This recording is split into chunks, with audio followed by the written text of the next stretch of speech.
Bwana Yesu asifiwe, mpendo wa Mungu popote ulipo. Nipo hapa na ujumbe kwa Mkristo yote ambaye atautazama ili ikaweze kumsaidia. Umewahi jiuliza kwa nini Wakristo wengi ndio watu walio na shida nyingi? Mtu ni Mkristo wa kweli, anapambana, unaona imani yake kwa Mungu iko juu, lakini huyu mtu anateseka, mwisho anaishia kufa katika mateso. Umewahi jiuliza kwa nini? Kwa nini huyu Mkristo anateswa na mambo mengi, magonjwa, anateswa na umasikini, anateswa na madhabahu yao ya kifamilia, mpaka mara ya mwisho anaishia kufa akiwa Mkristo, ila ameteswa na madhabahu yaliyojipanda ndani ya maisha yake? Umewahi jiuliza kwa nini? Makosa ambayo sisi Wakristo hufanya wakati tunapojiingiza katika Ukristo, katika imani, when we begin salvation, huwa hauwezi kuambiwa na mapasta wako kwamba ni vema uyavunje madhabahu yako, madhabahu ambayo yanakutesa, madhabahu ya kimababu, madhabahu ambayo yamejipanda katika lineage yenu, madhabahu ya kijamii yenu, your clan, where you come from. Kuna madhabahu ambayo huwa yanakufuata. Kwa mfano, wewe Mkristo hapa kwenu kila mwaka mnazika. Hayo ni madhabahu ambayo yamepandwa katika jamii hiyo. Therefore, ni lazima uyavunje hayo madhabahu ndiposa uwe free, uwe na mwanzo mpya. Nitakurejesha kwenye Biblia. Wakati Abrahamu aliacha watu wake, Mungu akamwambia nenda kule ambako nitakuonyesha. Aliweza kuyavunja madhabahu yake ili ajenge madhabahu mapya na Mungu.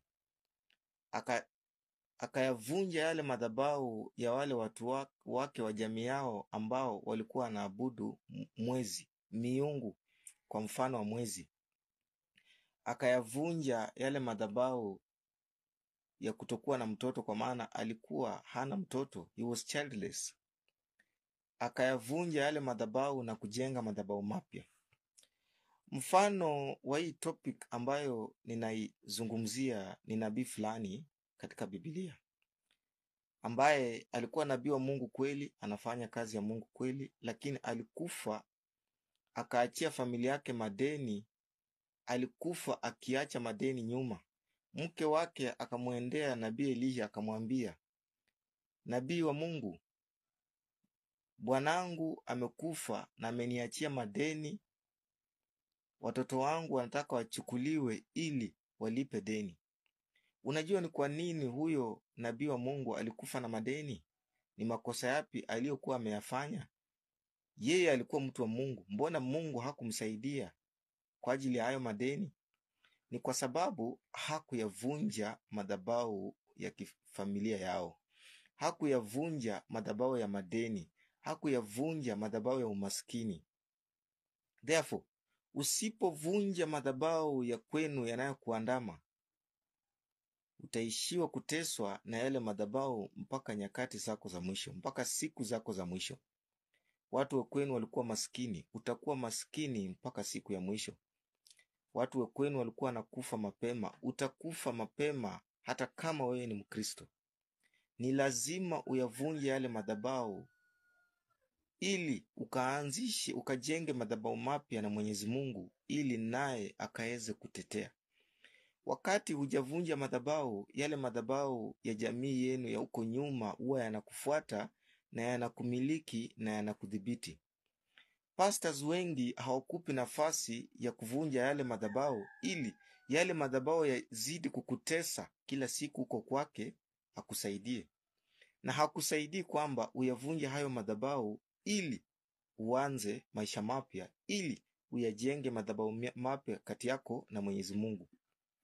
Kwa mfano kwenu, kwa jamii yenu watu walikuwa wanakufa ukimwi. Unapata hata wewe utakufa tu ukimwi. Kwa jamii yenu watu walikuwa wanakufa kansa. Hata wewe utakufa kansa kwa sababu hujayavunja yale madhabahu. mtu wa Mungu, amini katika Kristo.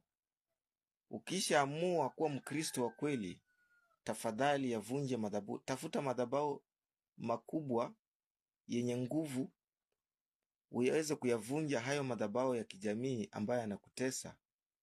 Usipofanya hivyo, utakufa kwa kuandamwa na haya madhabahu ya kijamii, na yatakumaliza tu kama yule mtu mwingine wa kawaida, na hutakuwa na sababu ya kusema mimi ni Mkristo. Tubadilike, watu wa Mungu. Very important topic. God bless you. Shalom.